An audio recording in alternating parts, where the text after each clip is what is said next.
后来乡亲啊，这个卡努风台安尼架是甲正强的风力加入来台湾，啊，这个海边啊嘛现大风影，像宜兰的乌石港已经进入到1级的警戒。 沿海出现着长影，这个长影是现价将近10米悬。啊，台北市阳明山是出现着7级的强风，甲树啊拢凹凹长。也毋过上界奇怪的是，伫台湾尾离风台上远的屏东的恒春，竟然嘛来透10级风，这是啥物情形呢？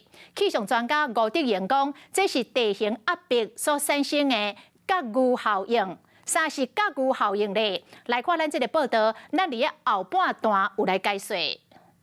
两台卡诺伫海面上生意口外，宜兰的海边更加出现长影。可以看我后方的就是龟山岛。目睭看过宜兰龟山岛有一半是被白色的海影盖过，镜头翕过长影是一波接一波，一遍比一遍冲甲更加悬。气象局预估了，受到台风卡努的影响，这边的风呢，宜兰的风最大阵风可能会来到了11级，浪高的部分最高可能来到了大概是10公尺左右。乌石港的船头家将所有白护岸就伫船顶，准备面对卡努风台的挑战。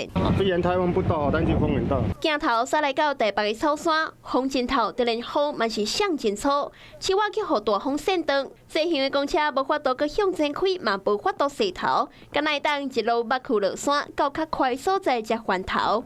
同款的情形嘛出现一个南台湾的垦丁、兰屿、绿岛等等的所在，可能出现11级到12级的阵风。气象专家吴德勇表示，这是卡努风台带来的隔雨效应。